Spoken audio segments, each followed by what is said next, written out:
podcast, Matrix Dialogues. I am your host, Austin Boozer, back today. Hopefully I'm back. That would be weird if I wasn't. But I'm back with someone very dear to me, my good friend, and a slightly avoidant turd, and getting him on here, Jordan Boudreaux. How you doing, buddy? Thanks for coming out today. Doing good, man. Thank you for your patience. Yeah, you were a pesky one. I think I could have got the president before you, but... Well, they say scarcity is what keeps people coming back, so... Scarcity equals value. Yes. Not intentional, I promise. No, I know, man. No, Excited to be here. Appreciate the invite. Yeah. No, so you were someone I definitely wanted to initially have as episode 1. No offense to Jay. Loved having Jay for episode 1. But Jordan is the person I initially bestowed this great idea upon because he is such a good friend to me. And I trust him with many things that I am very limited in who I will embark those things on. And so when I initially had this idea, I came to you because I knew you would pull out of me the things that when you're facing internal tough challenges that you can't kind of pull out of yourself. So I kind of already had some idea of my why and my who and what I wanted to essentially produce with this, but I knew you would help further pull that out of me in a way and also kind of tell me if I was a little crazy or not with the idea. And that was obviously not the response you gave. So thank you for not making me feel like an idiot in that way. Absolutely, man. So Jordan did, obviously here we are, now episode 2, did fulfill the desired responses, I guess you could say, because we're now here again. So it has worked out quite well, but that is something I'm eternally grateful for, is the relationship we're able to share and the trust we're able to have, to be able to have those kind of harder and more open conversations and dialogues that do allow us to navigate those tougher landscapes collectively. So thank you for that. Of course. All right, man. Well, I know you really well collectively. Everyone else doesn't know you, but I guess you want to tell us a little bit about you and how we came to know each other, whatever we're comfortable expressing here, of course. Yeah, of course. I'm a born and raised kid from Katy, Texas, so really didn't venture too far outside of that Texas bubble for most of my life. You know me really well because obviously working together for even like a short amount of time, you take for granted, like, oh, I'm spending 8 hours a day for 5 days a week with these people, kind of a hybrid schedule anyways, but just quickly gaining common ground, especially at the place that we, used to work anyway, when we did work together. Similar backgrounds in that regard. But yeah, we grew up here in this part of the world, went to A&M, which is just in many ways a great university, but in many ways also a cult. So I'm always that definitely the non-Aggie for sure. Although they won the baseball game a couple nights ago, which was cool to watch. They're in the World Series, which I didn't know until the TV got turned on at the house we were at, so that was fun. But yeah, I happily married 2 beautiful kids. I feel like that's what I would lead with. I was just listening to something the other day about how do you identify and what do you identify as? And so as you're asking me this question, like, tell me a bit about yourself. Yeah. My head's kind of racing to like, what is my vocation? What do I do for a living? And that's kind of the usual answer that people give. But I find myself wanting to lead more and more with, I'm a father and a husband and I'm a leader of that family. And that's kind of, it's not necessarily like the socially normal answer that I think a lot of people, especially males, would give. But that is my focus most days anyway, of what I try to lead with. So, no, I love that. I think that's true. Is there's a lot of things there that you said that I like. One is that you spoke as males. I think we want to try and state our dominance or our achievements, right? But yeah, I'm holistically leaning towards like I listened to a podcast with Chris Williams where he talked about this, and he's like, all these things are just like they aren't you. They're just like additions of you, like even the father or the husband, or I'm a whatever manager, a director of da-da-da-da-da, right? Like that's just a thing that you have like a stop along the way. It's really not you, right? And so I think, like you said, leaning into what are the things I'm actually prioritizing rather than giving this standard kind of loaded answer of, oh, I'm a senior marketing XYZ at this company and this is what I do. And it's like, yeah, that's like cool. Like, who are you? Right. And speaking of colleges, yeah, Jordan is an Aggie, unfortunately. Weirdo. No, but in school, I think one of the most impactful things I ever took away was I took an international business class, and I saw that in the EU and other parts of Europe, they prioritized. We here in America obviously advocate for our title, senior, right? That hierarchy is very important to us.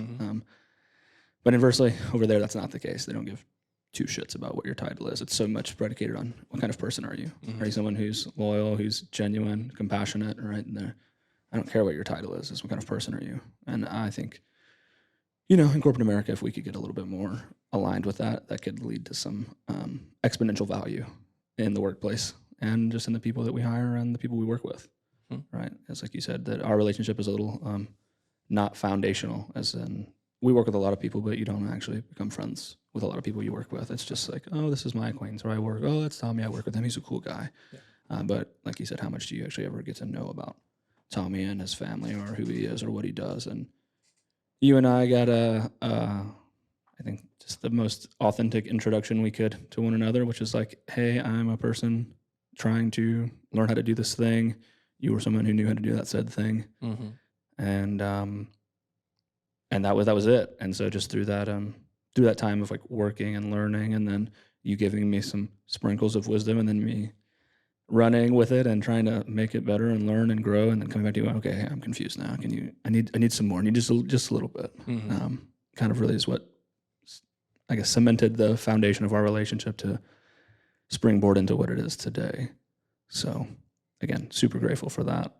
I'll continue to advocate that and communicate to you, because another thing about being a man, I think that just is kind of lame to me, is that we can't tell our man friends like, hey man, like, I appreciate you. You're important to me. And that's something that I will, even though it is uncomfortable to me, for I think the normal reasons, I want to lean into that and say like, hey, I'm going to lean into this hard thing because I know that there's a value there. Yeah. You're definitely one of the few friends that I can tell actively prioritizes showing that gratitude. And as males, is extremely rare. But that is something I admire about you as well, because it's forced me to be reflective on not just what am I grateful for, but again, expressing that outward to the people as well, of all the different people in my life, personally, professionally, and otherwise. So it's a really useful thing to do. Definitely. Yeah, my dad used to say, you never know when the last time you get to tell someone something is. And I know that just kind of sits rent-free in my head a lot. My chest gets tight even thinking about it, but it is the truth, so it's important to tell the people that you love, like, hey, I love you, and hey, you mean a lot to me, and hey, I'm grateful for you and the time that we have together and the experiences that we've shared, and, the continuous willingness you make to put yourself into this relationship, Yeah. And just because we're men doesn't mean that it's not, still there's an emotional component to it, right? Because I think there holistically is, whether it's friendship or something. More than that, Jordan and I are not more than that, in case there's any inquiry. He's a taken man. Happily married. Right? happily married. No, but yeah, I think it's just important to express that and let those people know that are important to you, like, hey, you are important to me. So I will continue to do so as long as we are in this spot of friends and engaging in life with one another. I'll continue to express my gratitude to you and for you. Awesome. Well, today, everyone, we have a couple heavy topics to talk about with Jordan today. The overarching themes of today are going to be faith, fatherhood, and figuring it out. The irony of fatherhood. I think I'll just make my brief comment on that, as yesterday was Father's Day. So happy belated Father's Day to all the fathers out there. Happy Father's Day to you, even though we told each other yesterday. You as well, yeah. But we're going to navigate these topics with Jordan today and kind of just see where the conversation takes us. So I guess my first question for you, this is when I really wanted to structure well. I'm going to disregard my notes entirely because I don't like them. But I want to start on the faith side. I don't think it's definitely what people will not be expecting from me and the version they know of me and my perception of faith or anything religious. But we'll just start with, I think, what is faith to you, religiously and unreligiously? And then what does that look like in an actionable form? What does it look like to practice your faith, religiously and unreligiously? about as deep as you can go. I With that know. opener. Just right to as deep as I could get. Love it. Very well timed, because literally on last week on Wednesday, my son, who's 7, made the most important choice that he can make, as much as he understands it anyway, as a 7-year-old boy, which was he let Jesus Christ into his heart as his Lord and Savior. And we went and did the whole baptismal thing with one of his buddies, and it's one of the most rewarding things is to watch your child. They don't know it really at the time, but make that most important decision. And so when faith is, to me, believing in my heart of hearts that Jesus is alive, Jesus died for our sins and was sent by God to do all the things that he should be doing, which is helping us maintain God's kingdom and do his work with love and compassion for everyone here in our very brief time that we have here. So good timed question as I've been reflective on what is my faith. And it goes down to just that statement of Jesus is love. He is the way, the truth, and the light. And I asked you a couple of days ago, after listening to your first podcast, the things that you were running from. And I think the things that we should all be running towards is Jesus. He is the thing that we should be trying our best to emulate, because that is what is pleasing in God's eyes, and that's why we're here. It is extremely hard to do. Yes. And as a sinner, a continual one, and one that I always will be, because nobody is perfect. Yep. Those are I think the tenets that I try to live my life by daily. And like I said, not perfect at all in doing so, but that is my guiding light. My North Star is just continually thinking it's not what can I do to be the best husband, the best father. It's what am I doing to be the best, imitation of Jesus that I could possibly be. So I think that covers on the religious aspect, definitely, which I'm all for it as someone who very much agrees with a lot of the things you said there. And we can parse down the things that I wouldn't say disagree with, but have a little bit of a extended opinion on. But I guess, what does it look like to you on a non-religious side? Like, what does having faith look like? Yeah, so to put it in almost, non-religious terms, I think one of the things that my dad actually used to say, and whether it came from a place of religion or biblical truth or not, it was, there are no accidents. And so what is faith is this, it's not necessarily a naive belief that everything's going to work out okay. It's that there was a plan for everything, right? Like, faith is knowing that whatever happened for a reason. It wasn't an accident. It was, in some cases, unavoidable, right? And so that to me, I think helps you wrap your head around the things you can't control, of just saying, hey, you know what, I have faith. And for me, my faith is rooted in God and in Jesus, right? But whether you root it in that or in something else entirely, right? Accepting the things beyond your control and having the faith that it will work out the way it was supposed to. I like that. I'm debating which way to go, because I don't want to. This is where navigating the conversation as a podcast host is a bit challenging. I think I have a very similar approach to it, as we've spoke about, like, just kind of allowing things that you can't control to exist on their own, right? And that, unfortunately, makes up the majority. If the 80-20 rule, that's 80% of your life is things that are out of your control. You get to be the lead domino so rarely in life, right? Most of the time, you're just the one getting slapped on the back by someone else's shit, for a lack of a better word. But you get the beauty is, like, we're always given the choice, right? Is how we're going to respond to whatever life has given us. And I think, like you said, that faith and defining faith is like that it's going to work out in the best possible manner. Obviously with the caveat of, like, hopefully that you're seeking the truth and in the what is best for me or for my family or whatever the truth is in that gated situation or scenario that you're in.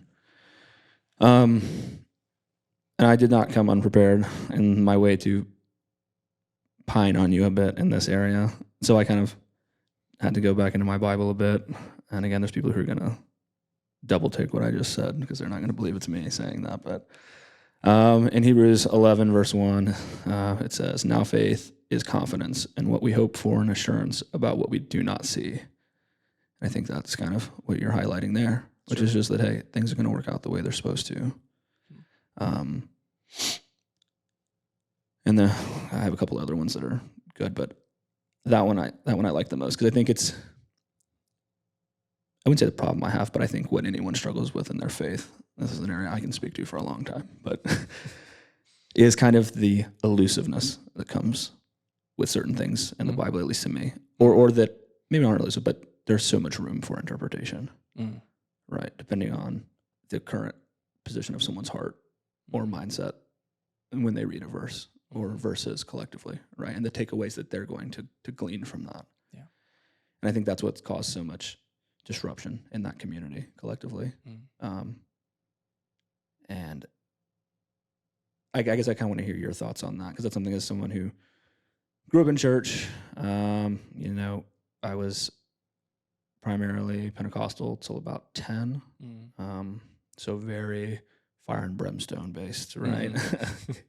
And then when we moved to Texas, I guess we moved to Texas before that, but shortly after moving to Texas, my mom was more like non-denominational, kind of crossed with some Baptists. So we kind of pinged around between either a non-denominational church or a pretty much heavily Southern Baptist church, which the views then become a little more, as I say, the interpretation becomes a little broader, I guess, is a simple way to reduce that down to understandable for people who maybe aren't as engrossed in their faith and know how denominations shift the dialect or the interpretation of the Bible. And so I guess that's my throwback to you is, what do you think of, like, so primarily I grew up like reading King James Version. That was like the staple of, I'm from North Mississippi, and that's kind of just everyone's, like, you come out of the womb basically with a King James Bible attached to you, it feels like. And we have like the NIV model now that is pretty prominent in non-denominational or Baptist churches. And again, just how much the verbiage is different, one, because it's written primarily in King James. It's a little bit more older English for the most part. We get a little bit more, as I remember being a kid, hearing King James verses, and I'm like, is that even real words? Are those real? Is that's English there? Can you say it again? But in the NIV, we get a little bit more like traditional, commonplace English for those translations. But again, it's crazy how much, if you pull up, like, I meant to, but I didn't, was pull up like a verse in each Bible, the same verse, and it sounds, and if you're taking the Bible as like law, proverbially, like, well, verbiage is everything, right? It does make or break the law, proverbially. And I think that's a part that I've wrestled with, is like seeing these alterations in words or versions and saying, well, but then what does that mean then? How can something mean this over there, but then over here mean this? Yeah. And well, which one's right? And how do I wrestle with the qualms I have on agreeing with half of the verse there and then the other half here, but that they don't coincide together? There's a little bit of a conflict there. I want to lead with, I am admittingly not nearly as biblically knowledgeable as I would like to be. That's one of my pursuits of continuing to strengthen my faith, is to be more articulate around the topics, specific things within the Bible. I didn't even know that verse that you just quoted there, right? Like none of that is something that I could just like speak to offhand. Yeah. When I heard you kind of walk through like the conflicts you have there of King James versus NIV, and I don't even know all the differences of it, right? My Bible at home is an NIV Bible, the thing that I'm referring to. That's the version on my phone that I look through it. And in church and things, right? At the end of the day, regardless of which language you're reading the Bible in, I think there's a reason that Jesus taught very frequently in parables and simple things, because the parts of the Bible that I tend to gravitate mostly towards are the stories of Jesus and his teachings, what he did, right? So he would give sermons to people, often including children. So he wasn't exactly, using large words and doing all these things, right, to make a point, to sound smart. He was doing it to teach others the way to live that is pleasing in God's eyes. And he did that through the most simple language as possible.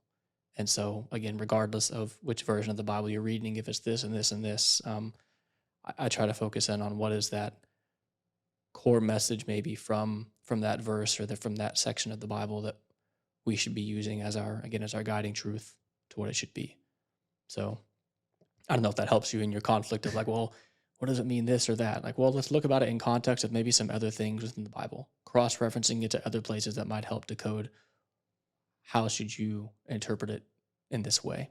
Yeah, no, I agree, and I think what you're saying there about the way Jesus taught it wasn't at a complex level, right? Because we hear, as in the professional world, we've gained the ability to realize like it's not always the biggest word that wins you the most amount of points with the audience. It's the one that everyone's going to understand. So even though maybe you're an expert in X field and you're speaking very, I don't know what's my brain's breaking on the right word, but you're speaking highly associated to that language, where someone who is not affiliated to it won't understand you.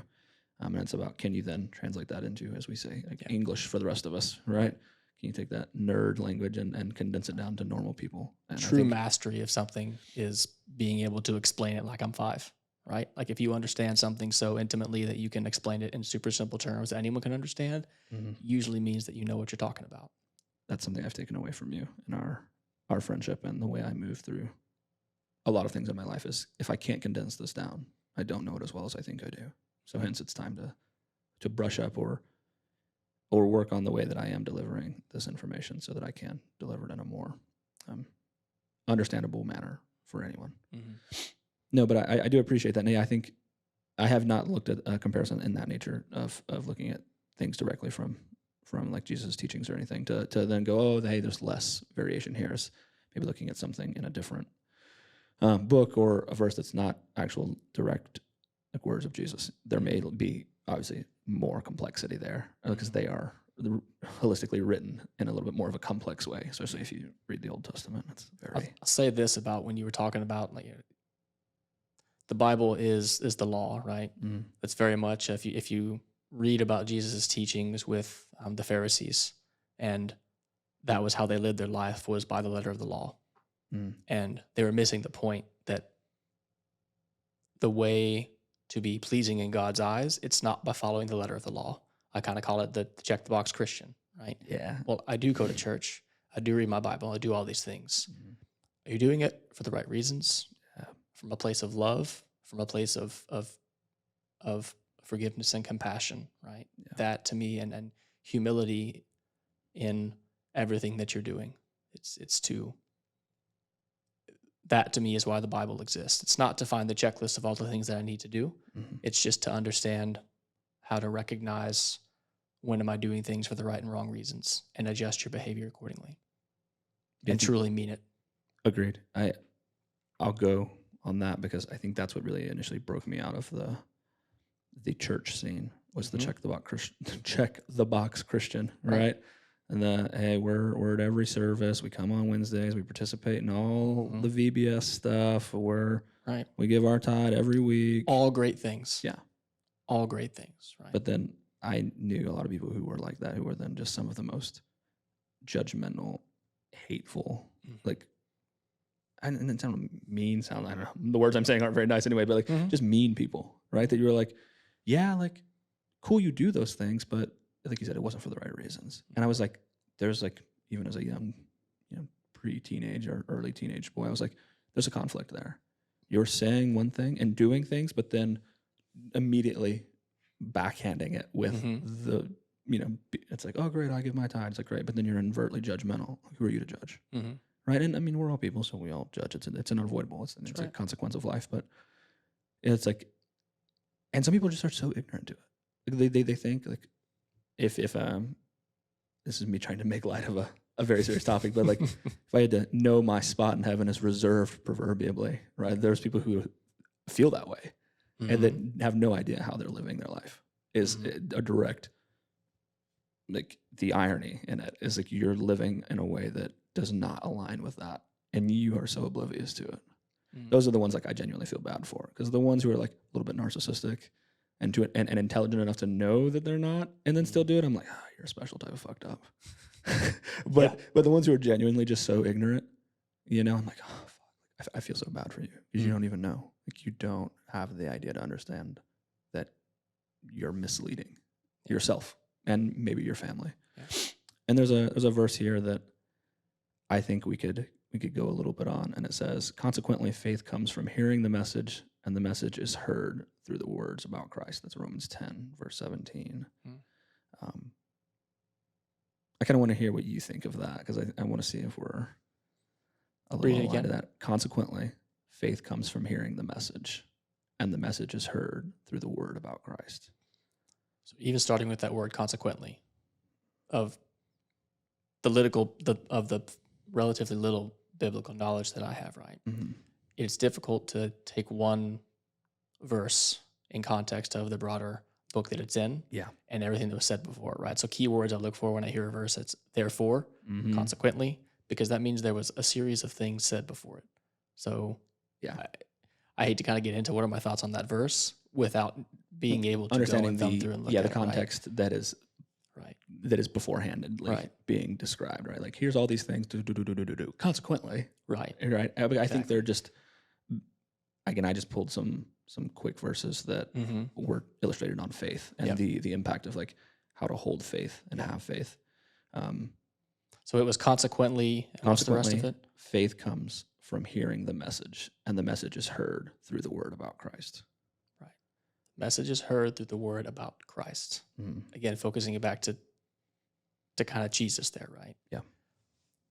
The message is follow and do the things that Jesus is doing. There was a reason back however many years ago the WWJD bracelets took off like wildfire, right? Yeah, as like corny as all that sounds, you pair that down to like, I mean, that's kind of the essence of what we should be doing as Christians, is doing, again, our best interpretation of the things that Jesus would and would not do. That's simple. I think to me, I liked it a lot, and I pulled it because it made me think like, what is faith? When I ask you like, what is faith? When I think about them, because you have notoriously embedded this. I wouldn't know. I would say if it's good or bad. I feel indifferent about it most times, but this ability to then proverbially like reflip the question on myself. And you did that unknowingly, professionally, as to when I would come in your office and bitch about something. You're like, well, then what is the way to do it? And it was like, well, I've had it done to me many, many times. It feels good to do it to others, by the way. I am adamantly doing it to others as we speak every day. Isn't it great? Isn't it great? It's very great because it really, I think it's the ultimate way to fortify what you think, right? Does it like, well, shit, like, can I be complaining? Because I don't really have a better path. So who am I to be overtly bitching or unhappy? I mean, like you can be unhappy. I think that's valid, but then let that unhappiness build and then compile a plan, right? Don't let it just fester and be this, oh, I'm just bitter. It's like, great. But, and to bring back to that verse, I think for me, it's like, that is from faith coming from hearing a message, right? And even if we take that out of a religious context, it's like, what breeds faith in people, the faith to continue to push through something hard? It's like through hearing the message of like, what's the why for you in that scenario, right? I'm at this job I don't like with this manager who's a piece of shit, and life sucks. But it's like, but I'm trying to do the best for my family. It's like giving them the faith to like, I know this is where I need to be right now to get me to whatever the next checkpoint is in my career or next goal. And I think from hearing that message, right, that's where like having a good friend or people around you, surrounding yourself with the people who are important to you and that you can trust is so pivotal to your life, because like getting that message back, right? Because if I call you in 6 months and I go, man, I'm 30 episodes into this podcast and it's just like, we're not catching any traction to the way I want, right? And it's like, well, that's where I assume the response from you would be something along the lines of like, well, what are you doing it for? Well, who is the audience? Well, isn't it about just putting the truth out there? One of my first questions to you when you asked this, and as I thought about it, it was, so why are you doing it? Why are you doing this podcast? So, 30 episodes deep. Is your intent to grow viewership? Maybe. Yeah. Maybe not. Right. Yeah, I think so. It just kind of is like hearing that message, or like when I've called you, like, I can't figure out this code in our data work, and you're like, well, what's like, how to solve the problem, right? Like, or you just like, have you overcomplicated the solution because you refuse to believe that it's the simple one that you thought of initially? And so you're like, no, I must dismiss that one and seek the really hard thing, which often it ends up being the really simple one that you come to initially. But I think that I don't know. I just love how that faith comes from hearing the message. I think that's why you surround yourself with people you care about and that you can trust and that have your best interest in mind, because they're going to remind you of whatever that message is to restore that faith that you have in whatever you're pursuing, whether that's religious or unreligious. And I'm sorry if I'm making a point to say religious and unreligious, but I think a lot of people need to understand that there is, even if you're someone who's battling your faith or is unsure or maybe doesn't have any, I have a lot to go on that. I won't. But I think there's it's like telling a person who's depressed it's your fault. They need to come to that time. Like they have to come to that revelation on their own. Right? So Jesus isn't real or faith is a myth or whatever. It's like you'll have to face that revelation on your own. Right? And as someone who's denied faith, and I would never say denounce to God to that degree, but definitely have had some not so good words for the big guy. Through some trying times in my life. I have yet to speak to anyone else about their faith who hasn't done the same at some point, right? So all that to say is, I don't even know where I'm essentially going with it, but that faith is not just solely a religious thing, right? And then when we spoke about this the first time, about wanting to do a podcast, I said I wanted a place where the truth could exist. And I think that a lot of the moral guiding principles that we gain in life do stem from the Bible and our faith. But I think even without them, I think it's the most prominent way to show they're true is they're not just there. Even if you take religion out of the equation, faith is still a prominent part of existing and succeeding in anything in life. And so that's what I wanted to challenge, is so that everyone was like, I'll poke a hole in your religious argument. It's like, well, guess what? It's not solely religious. Yeah. Faith supersedes religion, right? Is it a key component of religion? Of course. It kind of makes sense it is, because I think I'm going to start calling them decided fundamental truths of life, right? They exist and they supersede the existence of one sole category, right? Whether that be religion or hard work or success. You can literally fit it to anything because it is just that. It is a truth that exists concurrently in all of them, whether you have faith or not. So that's why I am presenting the non and challenging you and asking you in the, hey, what does this look like to you in a non-religious way? Because I don't want people to be like, oh, it's just some boring two old white guys talking about Christianity. Sure. It's like, great, hey, cool. If you don't like that, well, I mean, you're kind of right. What do you put your faith in? Right. I think that's a good question to continue to poke in on this. Yeah, it's an uncomfortable topic. It is, but these are the things you lean into to learn about yourself and learn how to articulate it. And putting your faith in the truth, and then you ask yourself, well, then what is the truth? Yeah, and seeing is believing, right? So, and that's, I think, part of a lot of people's struggle with this topic of religion is you did not witness these things firsthand, these miracles that were performed or whatever it is, right? So you root your faith in what you believe to be true. And again, truth, if you're talking, 2 + 2 is 4 because, math, that's why. Yeah. And it's cold outside in winter. Why? Because I can feel it. I can feel the temperature dropping. So there's something tangible to it. Correct. Right? Whether that be whatever sense you apply, sense like our sight, smell, touch, taste, right? That make it real to you. Right. And on the religious side, there is, I think, like a lack of that, if you will, right? There is something where you're like, well, nowadays there's all this misinformation everywhere. How do I know any of that's true? How do I know that's exactly what happened? Right. And it's like, well, we've all stood at the line of people and told a story and then watched how that story changed by the time we got to the end of us. It's like, you're telling me that, I mean, from a logical approach, yes, it seems very like, you tell me these stories have just maintained the same integrity through thousands and thousands and thousands of years.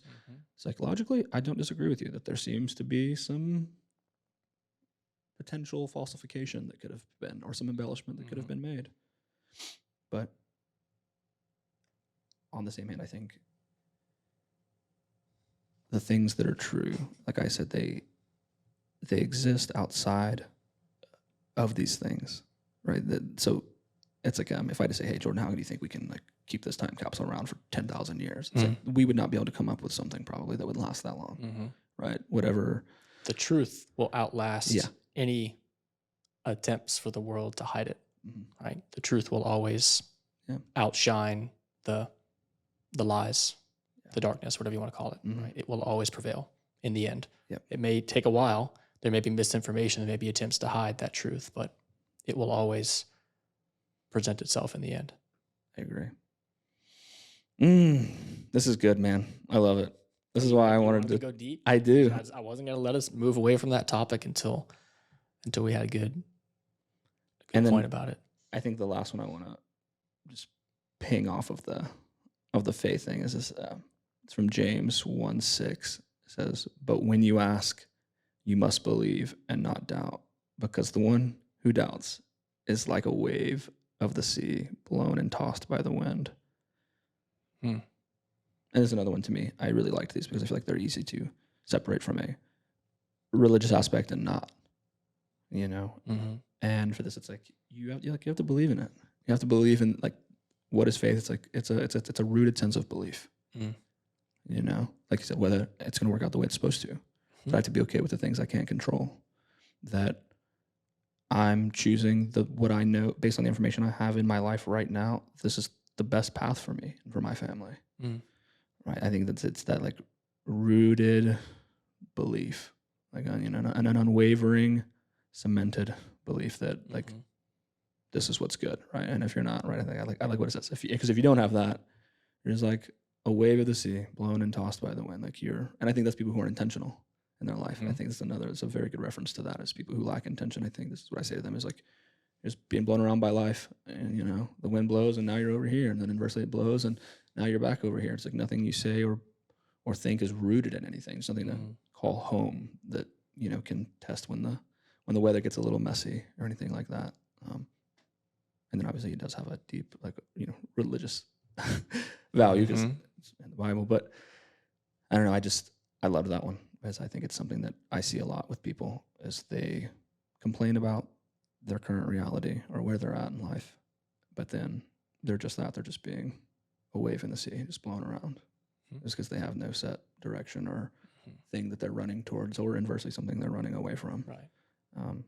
That's why I tell people, I think if you can get some intention behind your actions, and you'd be amazed at how little intention you actually need to vastly have a sense of direction about you.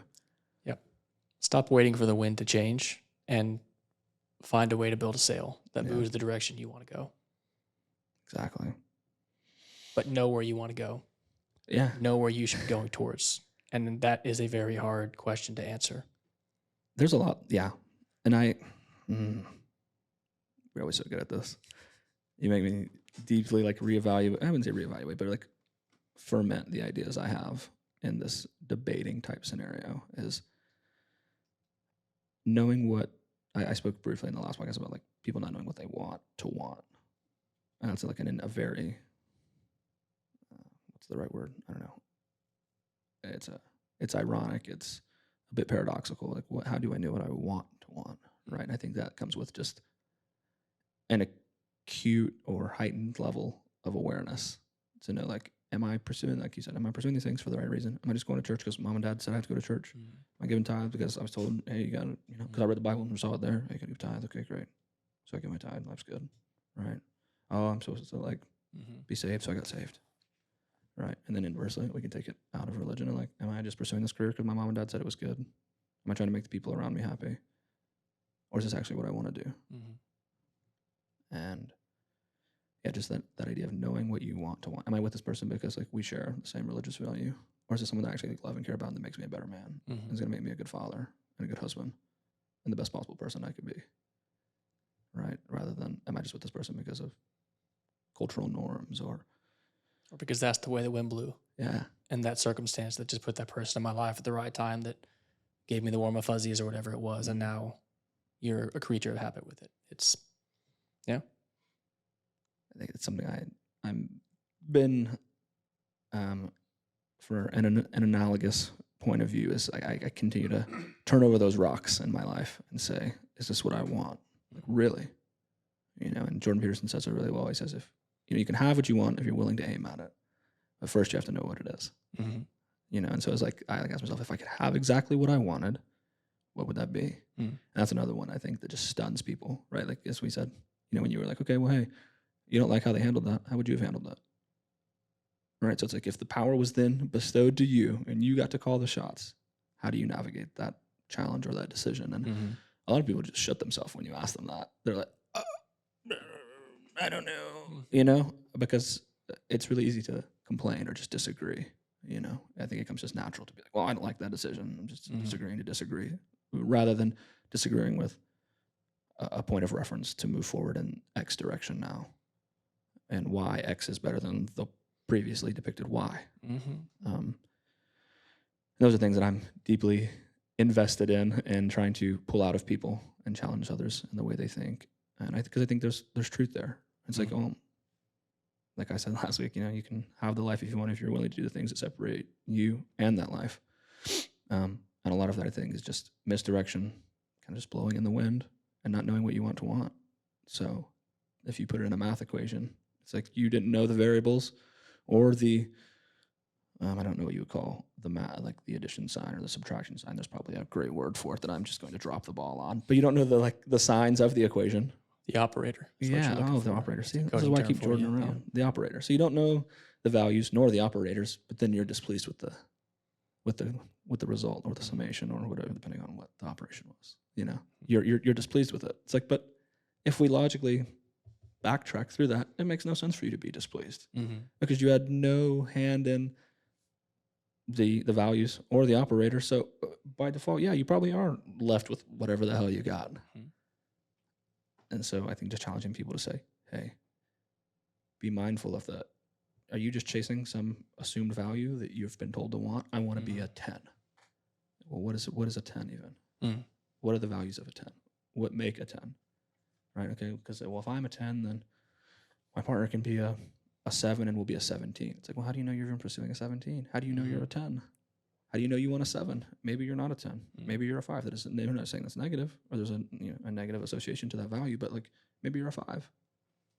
Because if you parse down all the things that other people had instilled in you to want and actually found out what you wanted, maybe what you've wanted equates to a 5. And so now that value at the end has shifted. Now it's not a 17. It's a 15. And that's assuming that you still want that, or sorry, rather, it was a 12, not a 17. But now that's assuming, do you even want a 12 at the end result of this equation? Or maybe that 7 that you wanted as a partner is no longer that. Maybe it's something else. So I think it's like, it's very easy when we spell it out in like a simple logical way like that in a math equation to see where it could get a little gray, right? And you could find yourself vastly in a different space than you initially wanted to be in. But you've never too many variables in life to think through every single possible outcome. Yeah. Which takes us back to faith, right? Yeah. And accepting that that's where there's nothing we can do with any of those numbers, equations, operators, or et cetera. This is not meant to be a debate, right? I know, no, it's not. But it's challenging how we look. There's an acceptance of things that you can't control, and that, yeah, I don't like it any more than you do. It's just the way it is. Yeah,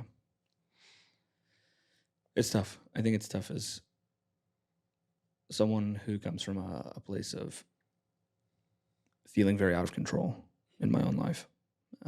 In previous spots of my life that I now have had to work extensively to be okay with that, with those things that I can't control. Even though I know they're for the betterment of me, the people around me, and just in general life. But that does not always make it easy to do, as you're well aware.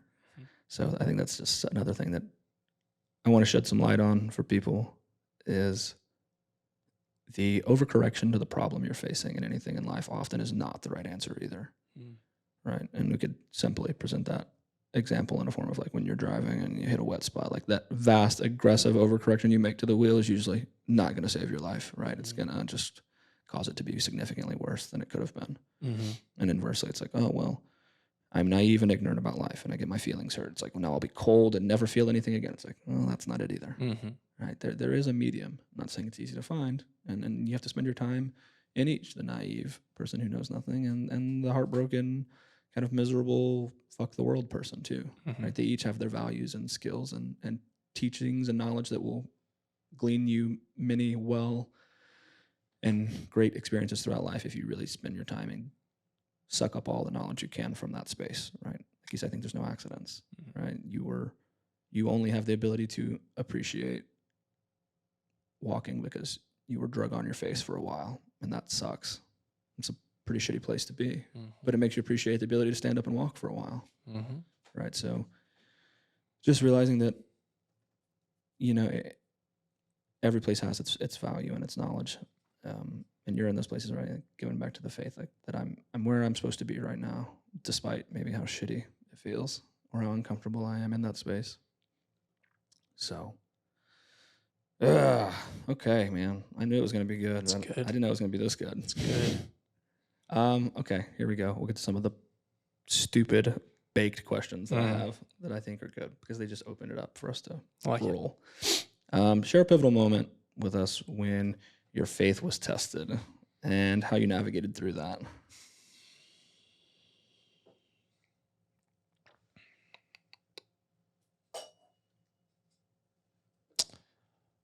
I think it ties nicely into one of your points as well, right? My journey to fatherhood was an unexpected one. So I met my now wife and we began dating and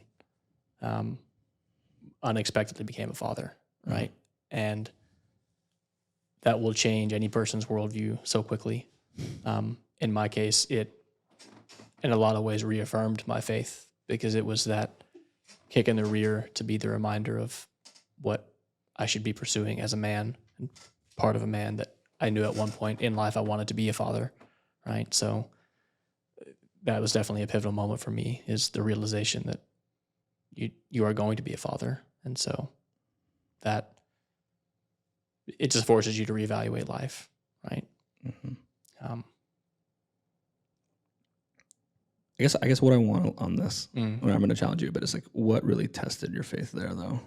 Because I agree that it's a reshaper in perspective, right? Because you're immediately now, I think this is tough for men to understand. Like, women are just like, oh, I have this life in me, right? The connection, the bond. I mean, I'm sure you're pretty versed in this as I am. Is like for a man, it's a little bit of a delayed onset in that way. There's a lot of like, oh shit, I'm responsible for someone else, but the feeling is real. It takes a little longer for us, right? Because we're not the vessel for this life like women are. It's just a great privilege that women get to bear, and also a not so great one. Shout out Eve for that, doing y'all in with a pretty tough go there.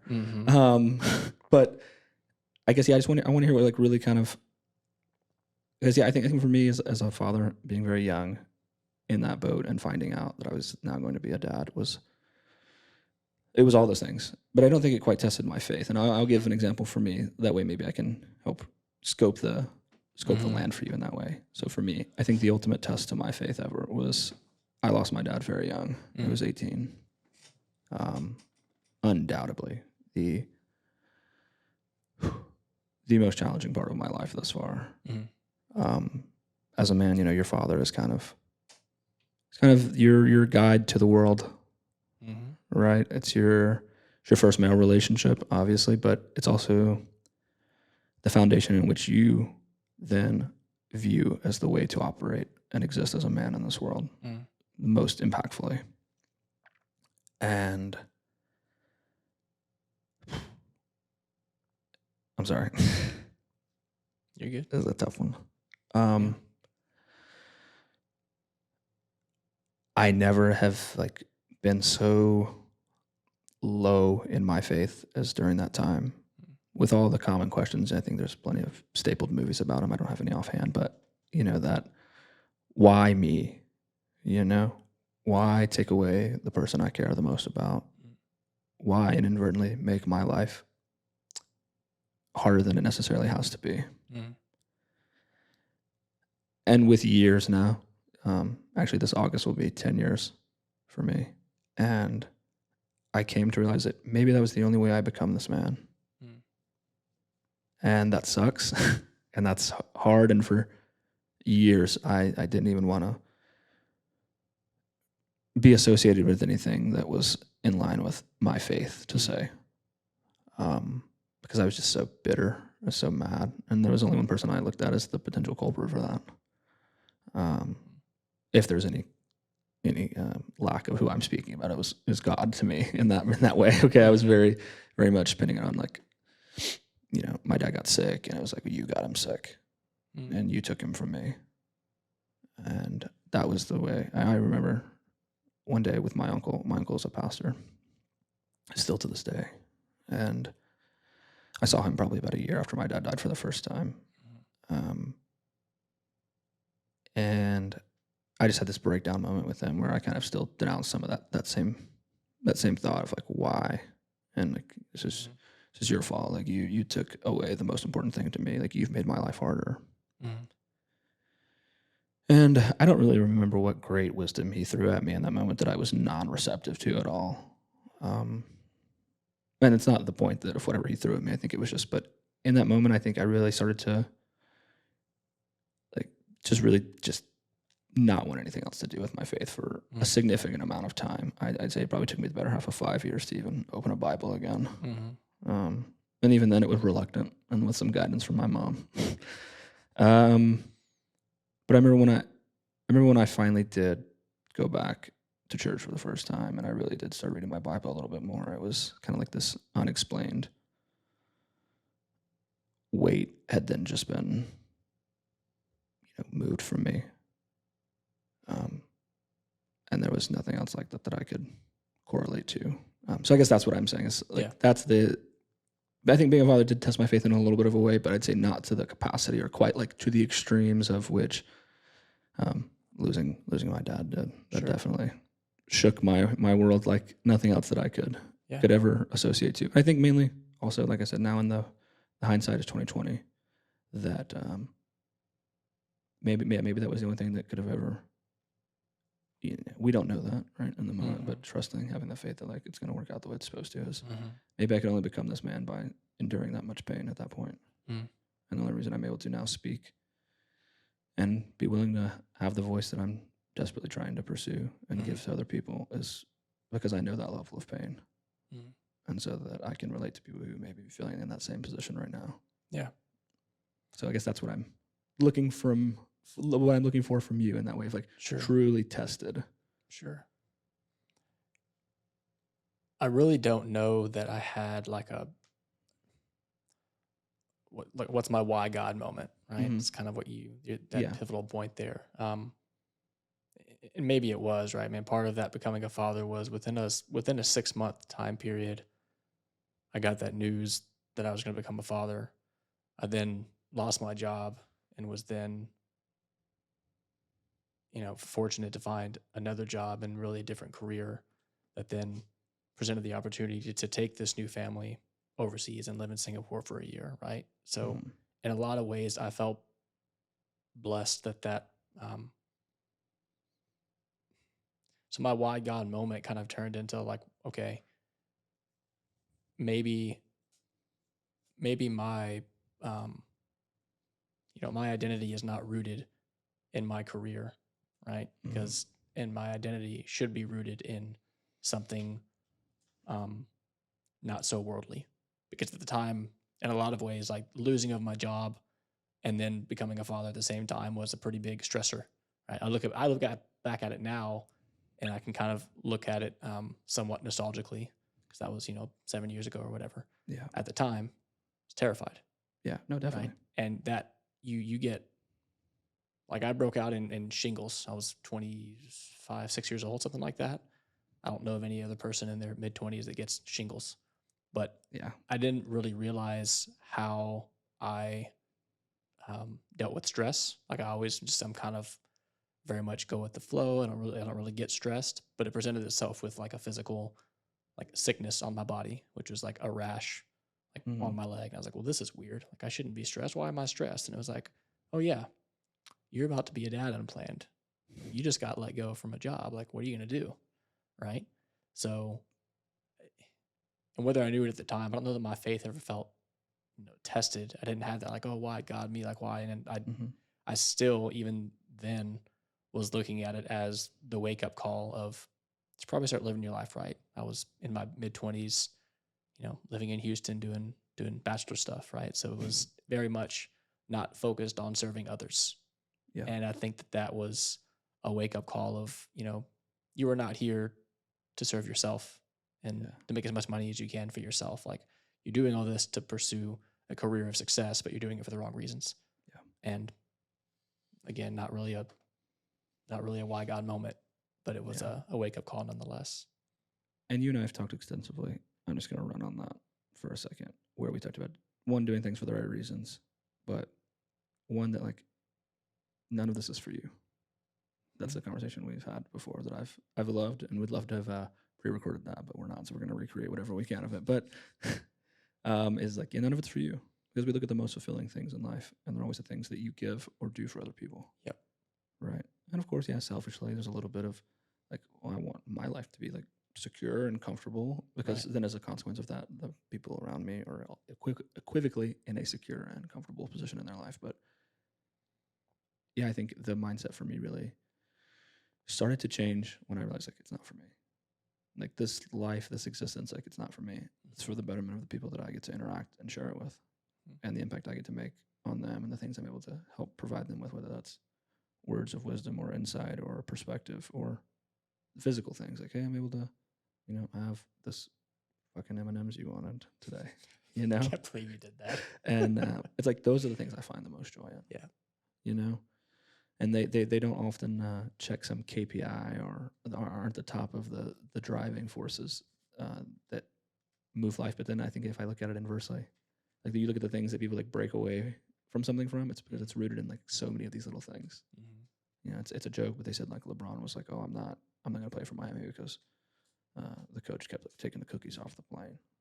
It's like, it's something so small and so minuscule, but it's like at the end of the day, like what the conversation you and I had was like, was there an amount of money that you could have been given that would have changed the way you felt about this place? Right. And it's like, it's not, sure, there's the big things, right, that weigh in, but it's like, from a 80-20 perspective, it's like what makes up the most weight is 80% of those little small things that happen all the time.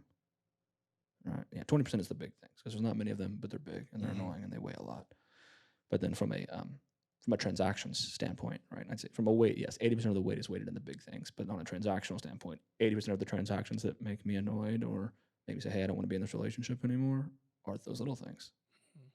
Right. So yes, that's the offhand thing. And so it's like, don't disregard those little things or those impacts that you can make in someone's life, because that is like the social premise that life is existing on. And like I said, I heard it from Will Smith a long time ago.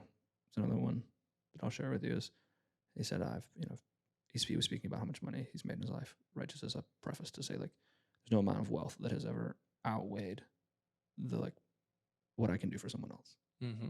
There's no check I've gotten from a movie, no whatever, that's felt better than when I was able to be useful to someone else, someone that I cared about. Like that is the most valuable thing you can ever get, is being able to be useful to someone. And I think that back to me and my why for this was like, I just want to be useful. I feel like I talk about things and have very complex and deep conversations with people that we all could gain something from if really listened to. And so it's like I was seeking impact, but I was seeking the want to be useful. Again, as someone who used to come from a point in life where I felt like I was not that at all, just to be able to shift into that was huge for me. So that is my takeaway on that. I like it. Let me see. Where do I want to take this next? We got some options. So fatherhood is a theme today. Obviously, it's one of the overarching themes that we're speaking about. Kind of what was your initial reaction to finding out you were being a dad? I know it was a little unplanned. I nearly threw up in the Transocean bathroom in Greenway, right? That's a phone call that I wasn't expecting that day. And it was like, whoa, right? The reality sinks into it when your son actually gets here, right? But fatherhood it's the most rewarding but infuriating job, as every father will tell you, that exists. Yes. There's a lot there. Yes. Yeah. Yes is the answer to all of it. No, it is the most rewarding job, I think, undoubtedly. It is a job that is, if you had to compare it to like something transactional, like a stock market game, right? It is a long and slow stalk, though. It's there's nothing transactional about fatherhood. Well, right? no, but I mean, like, if you had yeah. to compare it to like something that was like a transaction, right? It's like, it is something that you are going to spend relentless hours of your sanity beating into this other person to shape this human being, right? And you have no idea of knowing if it's actually going to pay off. You don't know. In the context that you're hoping. Are they going to be this person? Like, you'll find out. Are they going to uphold the values that you've tried to instill? You'll find out. And I think you get reminders, right? Like, sometimes you'll be like, it's why we love, like, oh, your kid is so well behaved. You're like, oh my God. There's evidence of success and failure that presents 100%. itself through usually behavior of the kids, right? So, and I think that's the, that's why it is the most rewarding, is because you have to wait so long to really know, and it's a job you get to have for the rest of your life. To those people who are not yet parents, or are debating, then weighing the odds of having a child in the world that we live in today, do it, right? I think the only way to make the world what you want it to be is by being the influence that you want to be on it. So, and there is no greater way to have that influence than by having children. And I think there's also nothing more material to life than simply having children. It's like, what's the rest of your life going to be? What's the rest of your life made up of if you don't have children? Like, pursuing your own selfish, whimsical desires. Great. At some point, that's going to get old. All right. And when you're 60, you're not going to be like, oh, I fulfilled every desire I ever had and feel good about it. It's going to be that, like, there's people around you that love you in a way that you can't explain and can never give back. And I think that's what makes it worth it. It gives you that faith, that ability to keep pushing on, to find the strength when you're tired, to show up when you don't want to, because there's someone else looking at you and depending on you to do so. And if you don't talk about a weight, there's not one quite as heavy as that. There is no more unconditional love than the love of one of, I got small kids, right? A 4-year-old and a 7-year-old boy and a girl. And there's nothing more unconditional than the daddy's home hug, right? From wherever you were at work or the gym, right? The sheer joy in the kids' eyes when they come to say hi. And that's a great feeling. As someone who's had to repair some parental relationships,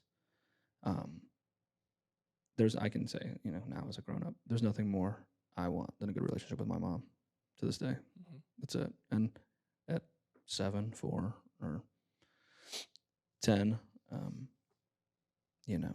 there's nothing more that they want than have the best relationship with you that is currently possible, right? Like you said, that there's nothing more true and authentic than that love that you receive from them that will really, I don't know, it's like a superpower, honestly, what it does to you as a person.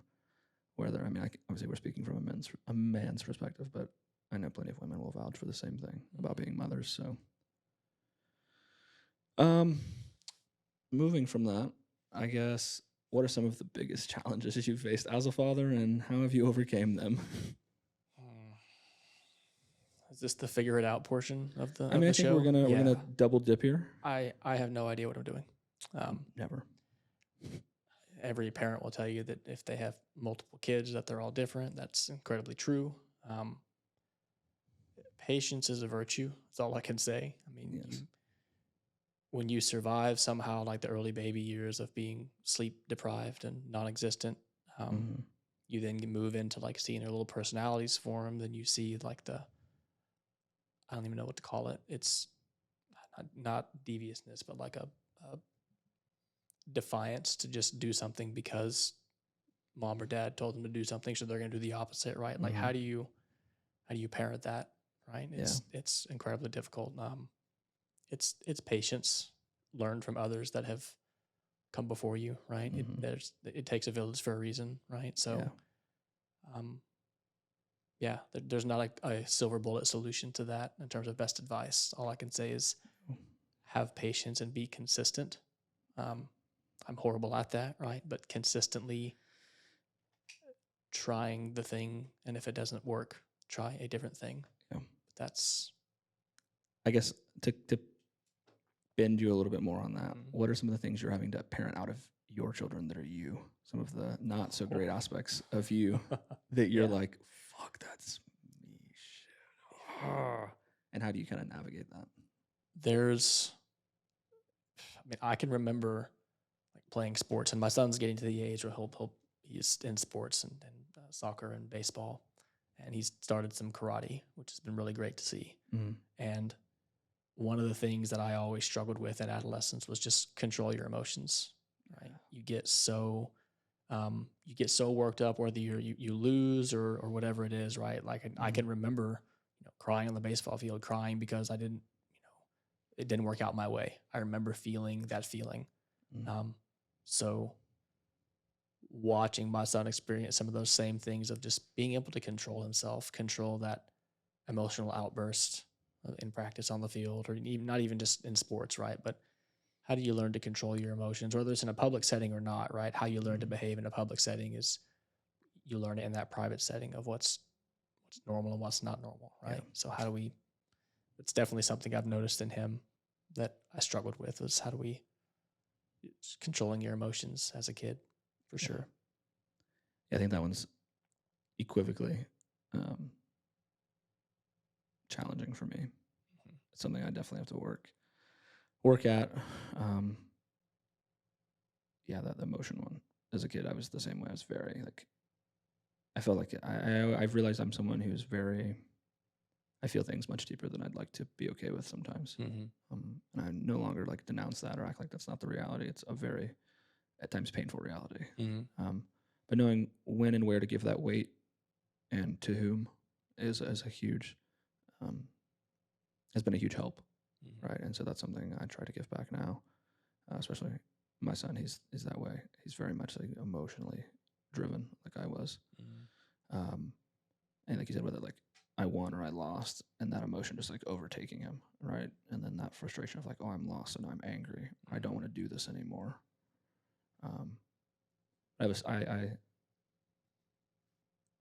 I recently spoke about the impact of needing to like lose, especially for children, because of I call them unintended consequences that then follow. The need of like, oh, we don't want you to lose because we want Dami to keep playing. It's like, great. But if you don't lose, then you never learn how to get back up. And it's not that you, again, like, yeah, losing is not fun. It's a hard thing. And especially if you're like vested in something and care about it, like it hurts you deeply, right? But that's not the only time that's ever going to happen to you in your life.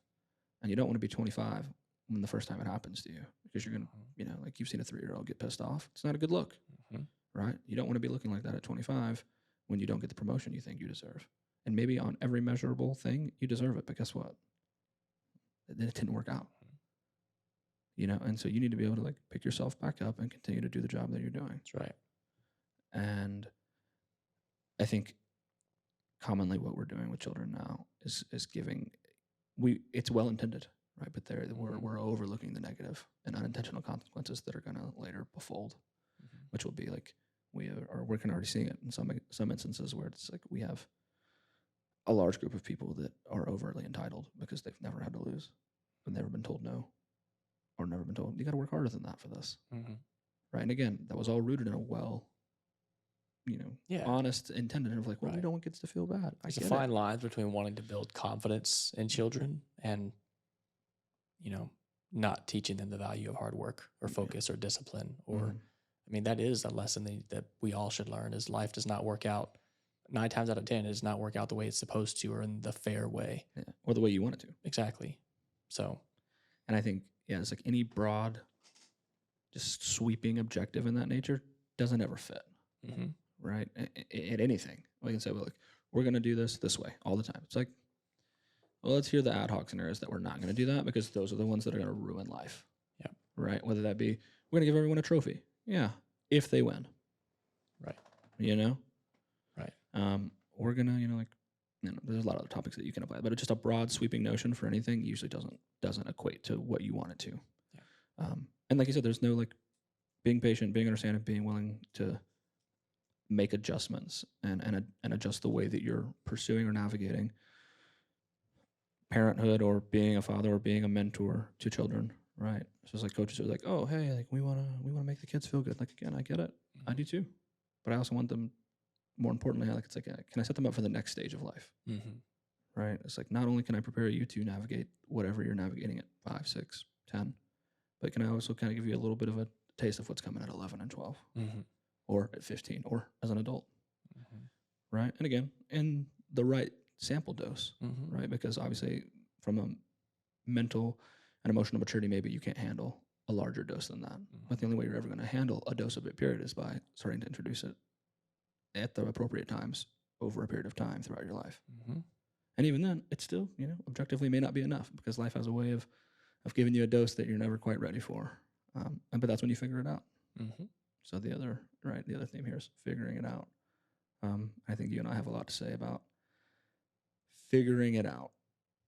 In moments of doubt or fear, what do you do to stay grounded and be and remain resilient?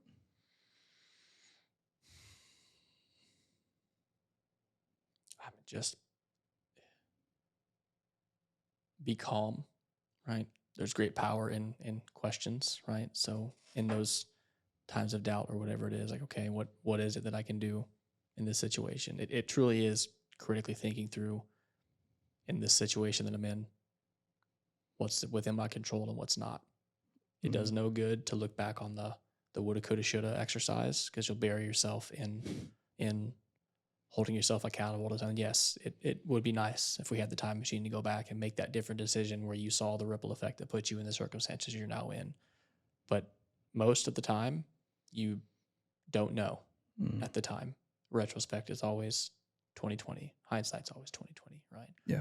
So it really is just, okay, you can look back at it with the sake of learning from it, but one, don't beat yourself up. Look forward to, if you don't like the circumstance you're in, what can I now do to go change that? Sometimes the answer is nothing, and the right answer is wait and have faith that the new wind will blow in a different direction towards something you want it to be. Okay, I like Is that. that vague enough of an answer for you? Yeah, it's the great amount of like muddy water, just what I wanted. Yep.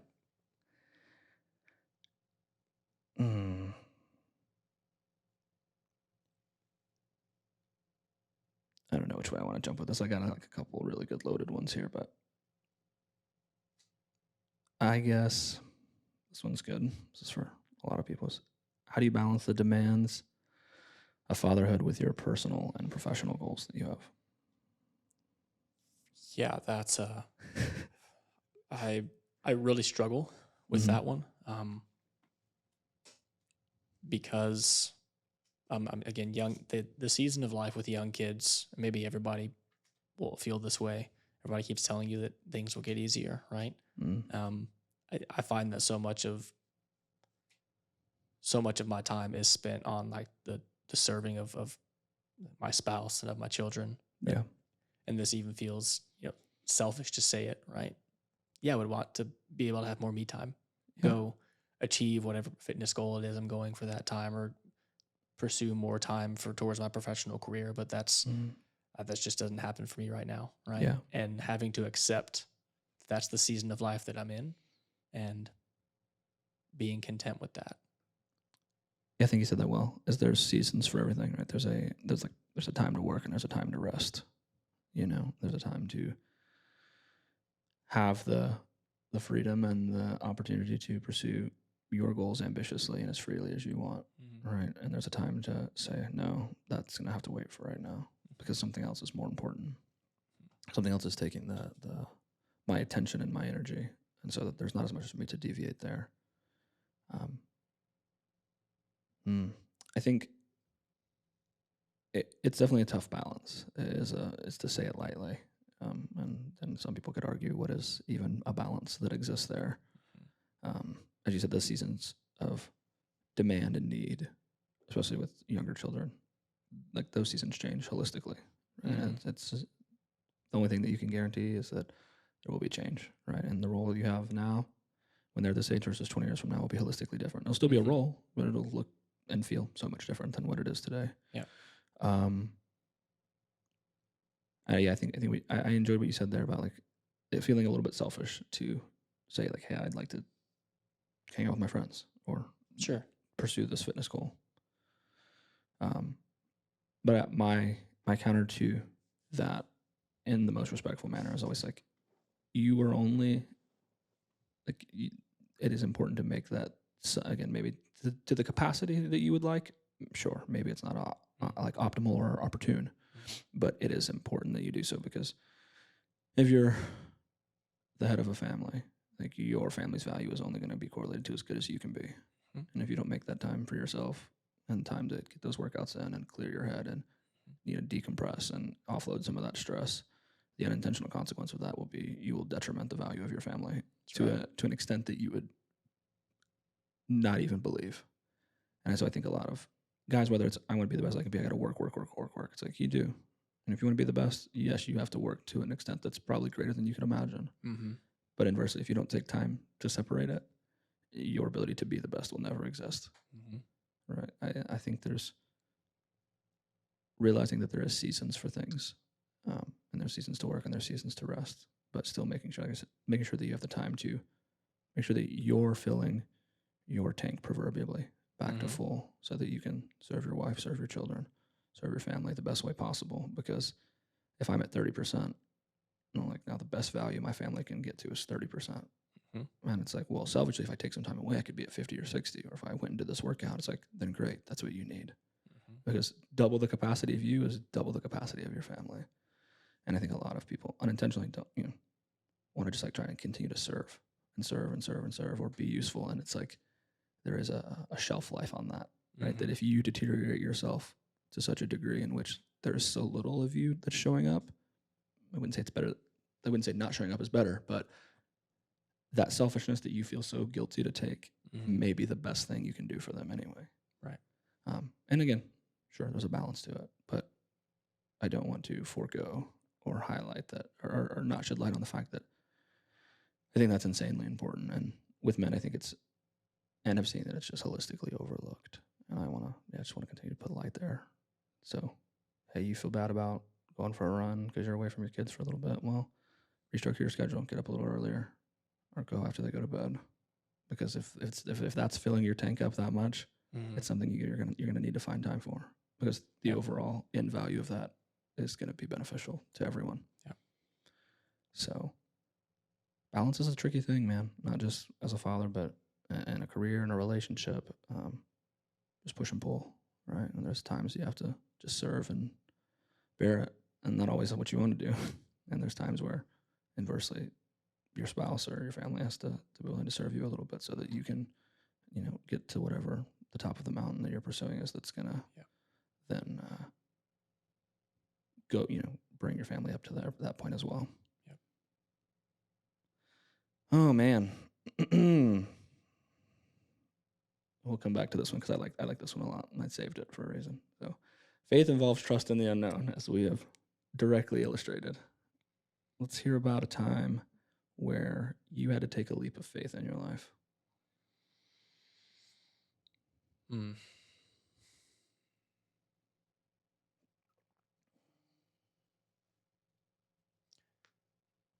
I feel like I don't have nearly as many of these like really good scenarios that I found myself in. You're in general a much more interesting person than I am.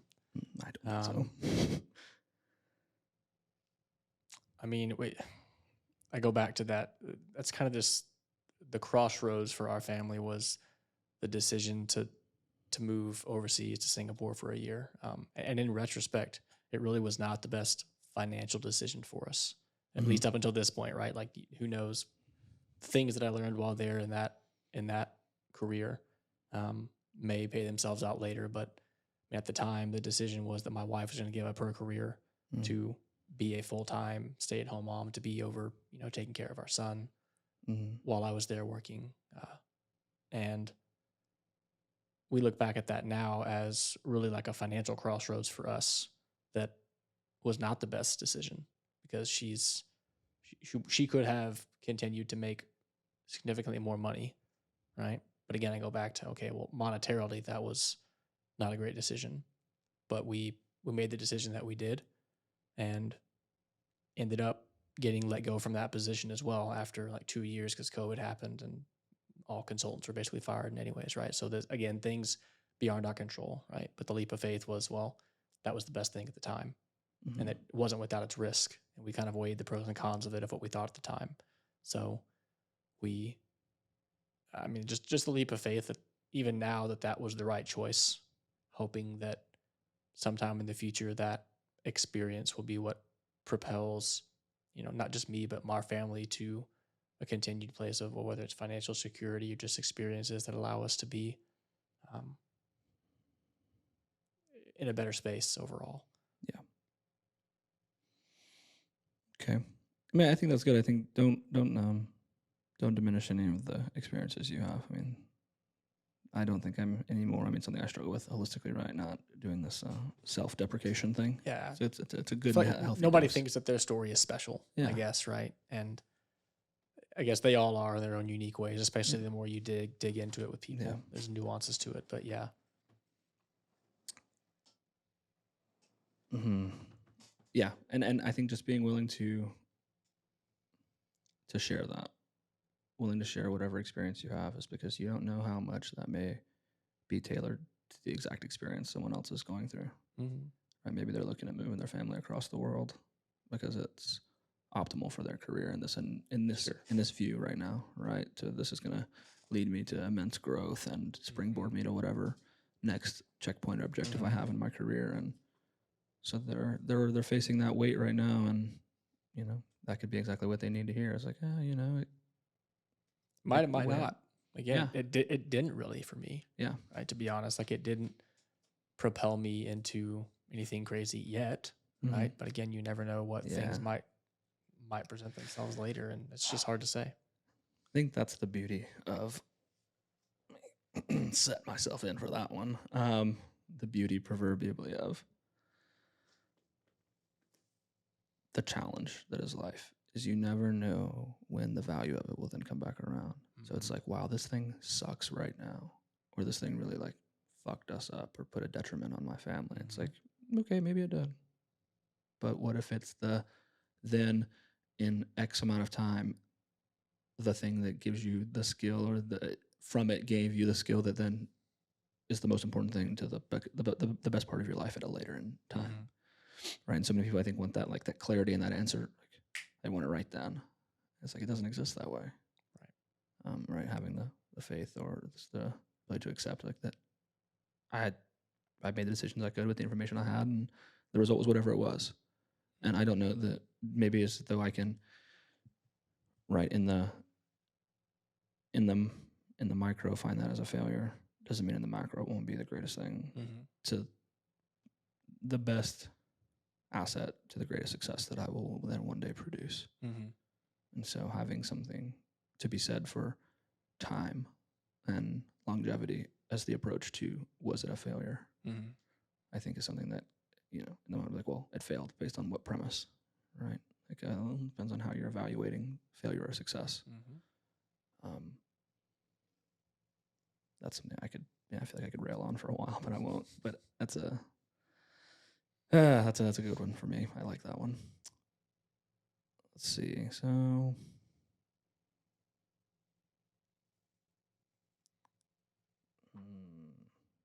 what advice would you give to any fathers who are struggling to balance their faith and their responsibilities?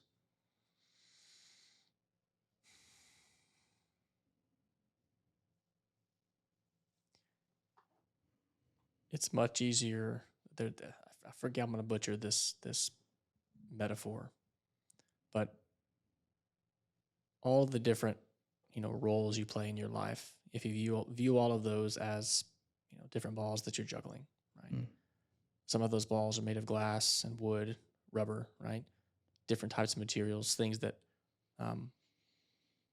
that if dropped will have a different consequence. Identify the glass balls in your life, right? Definitely. The things that you need to make sure you continue to catch in life's juggle. Yeah. And I think there's a lot of focus on the rubber balls of,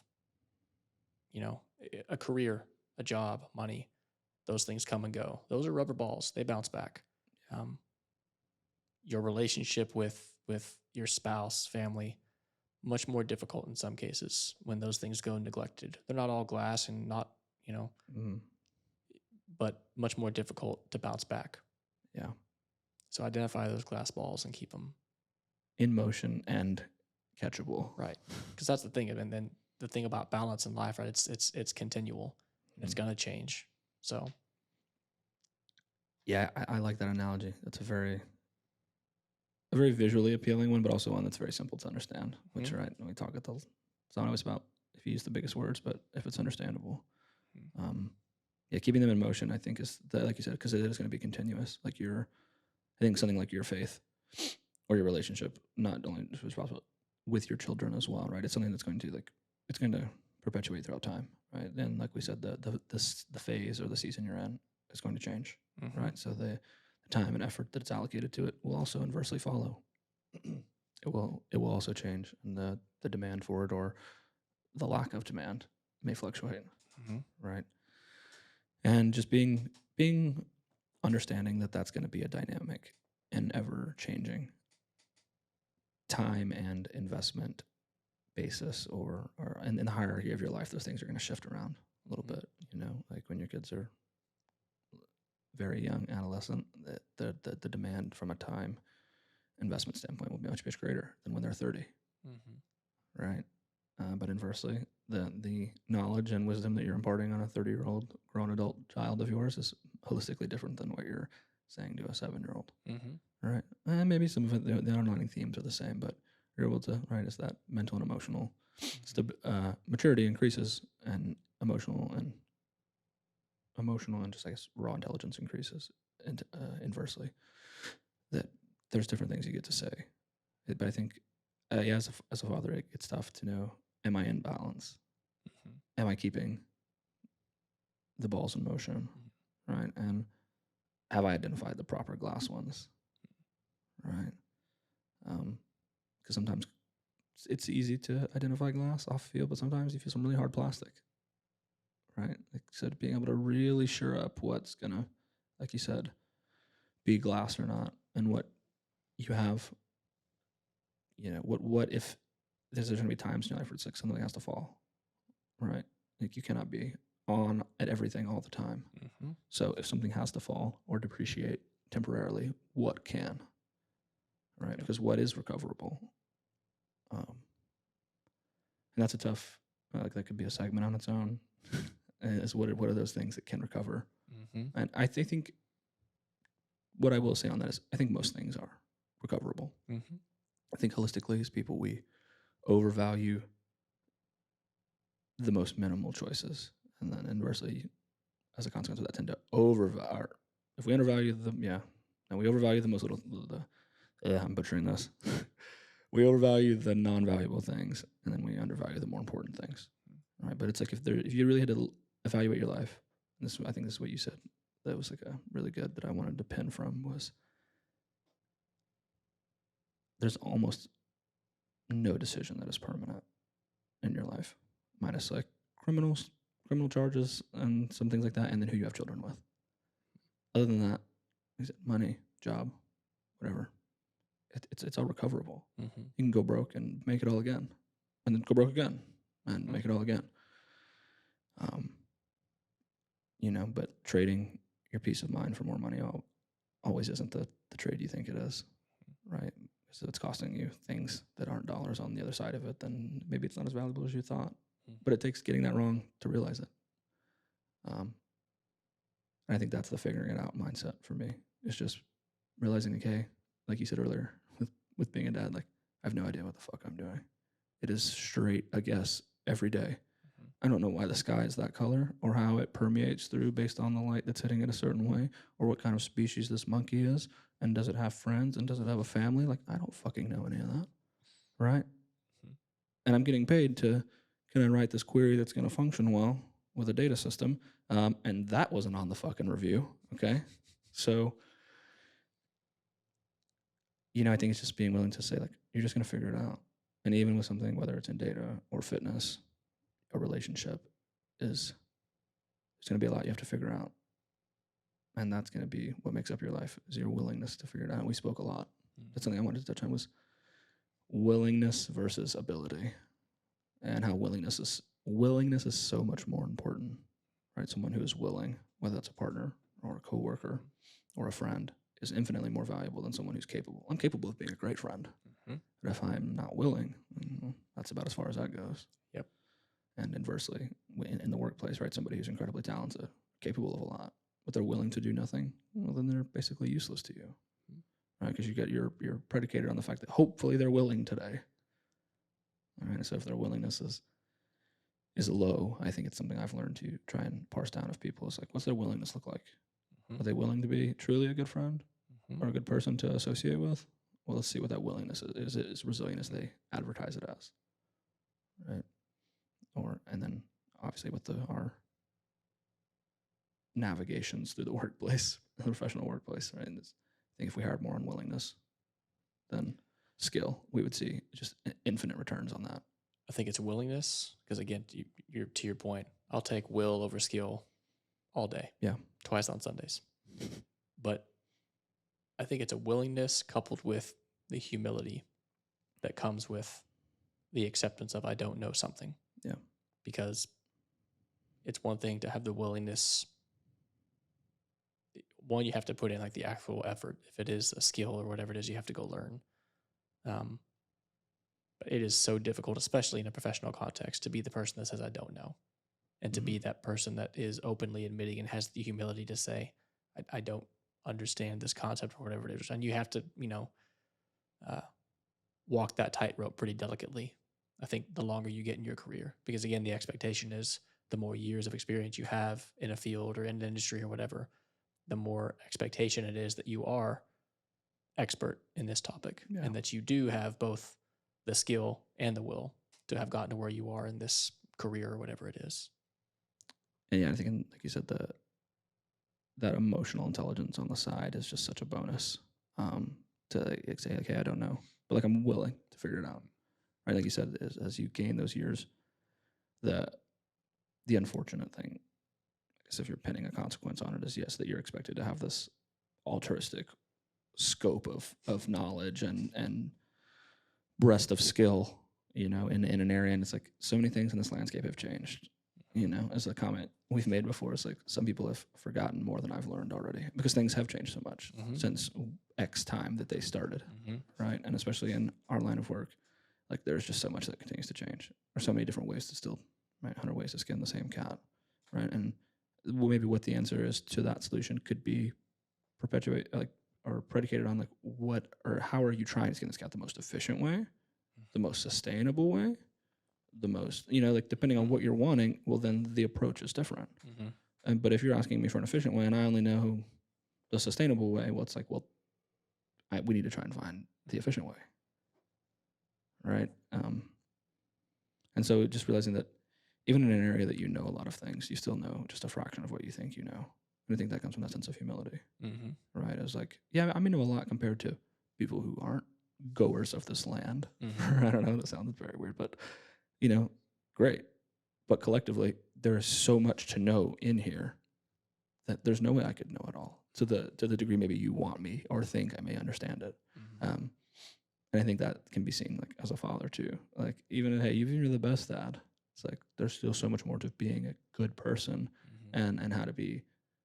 It's like, well, what are all the KPIs that make a good father? It's like, well, can they teach? Can they love? Can they guide? Can they there's so much to it. And it's like, so maybe you're a fucking rock star at 3 or 4 of those, but the list is like 100 items long, right? So it doesn't make you a bad father that you're not as good at the other 95 of them, right? Because that's the irony, is it doesn't take that much to be a really great one collectively, right?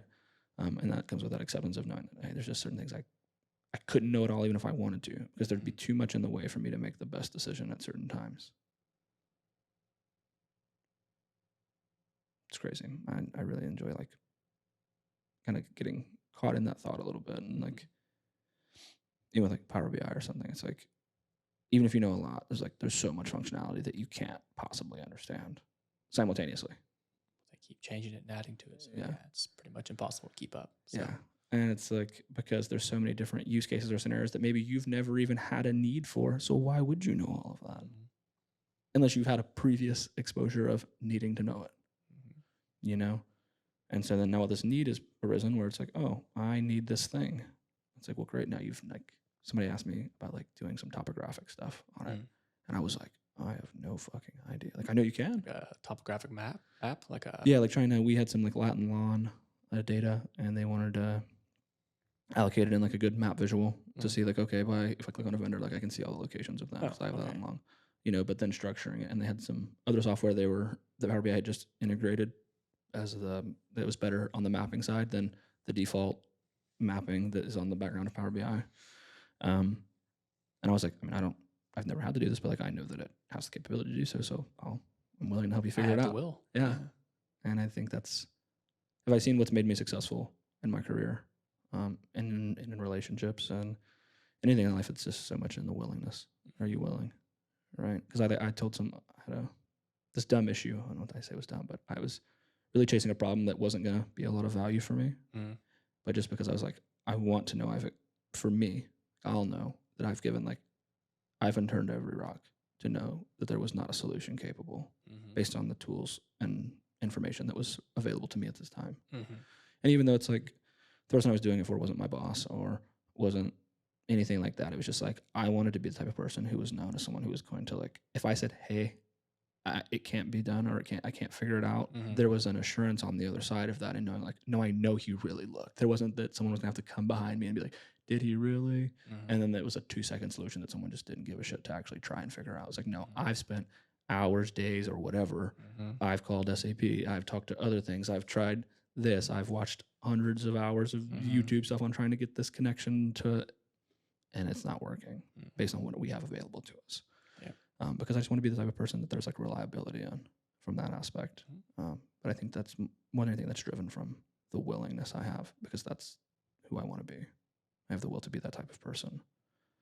It's not always easy, because sometimes it'll bite you in the ass because you want to do a good job maybe too often. But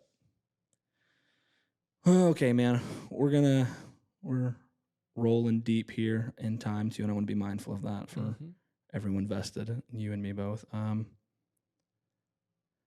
pulled some Alex Hormozy quotes that I'm a big fan of, as I know you and I share kind of a liking to him, and some things that I kind of want to just throw out you and kind of just see your response to them, and we can go through a couple.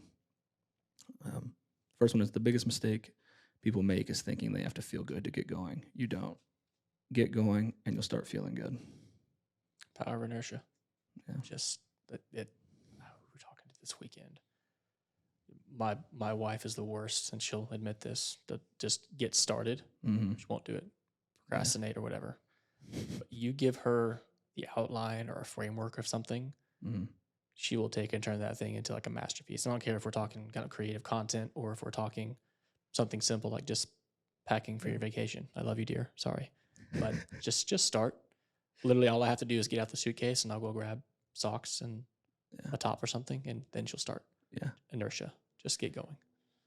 This is probably my favorite one, because I shared a podcast with you where Alex talks about how like starting is the hardest part.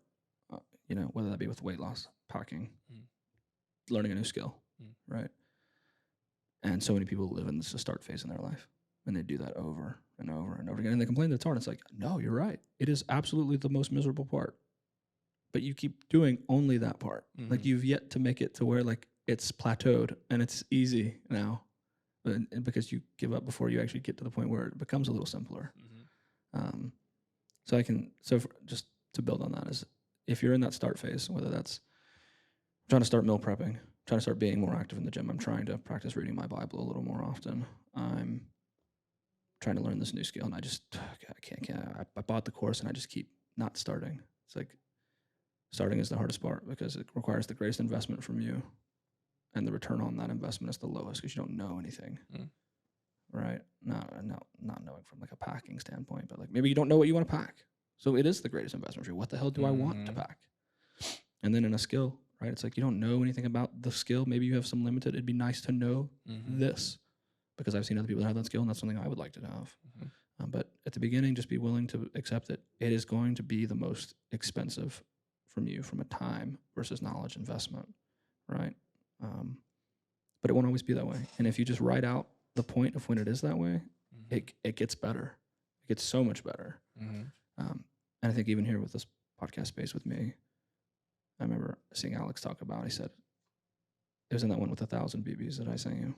And he said, it's not always solely about, who can make the best of the podcast one time, right? Because you have no like knowledge or data to compare it against to know if you're making anything that's worth anything. Mm-hmm. But can you continue to just like do it? As I said, hey, make 100 podcasts and then make a really good one. It's like you'd probably be able to do it really well because you'll be able to iron out and get better and figure out the things that you didn't do well. Mm-hmm. Or hey, make 100 Power BI models. You'll figure out how to do it really well, although in a lot of ways, because you're just having to like rinse and repeat the volume. And if it's not sustainable or if it's inefficient, you're going to figure out a better way to do it because there's How a many need. models have you rebuilt already in your new position? Mm-hmm. Yeah, but case in point, Yeah. think back to some of the original ones that you were looking at, and you're like, oh, I wish I would have done that, right? Mm-hmm. I think when I hear tattoo artists go like, oh, they look at old work and they're disgusted by it. I never understood that till now. And then I look at some old models I built and I'm like, oh my God, if it's something I can no longer touch or get a hold of, I'm like, even if it's not like completely a rebuild that someone else sees, it's just like, I know how to maybe more efficiently on the back end aggregate or bring in some data or have functions function better. And so it's not even things that everyone sees. But it's that, it is the constantly having to like, it's reworking. And if you're really doing what you're doing well, you're going to constantly always find things to do better. Because you're learning and you're getting better, and that's the cost of learning. So you realize you weren't as good as you used to be, or you weren't as good as maybe you thought you were. Okay. Success is not about the destination; it's about the journey and the process that gets you there.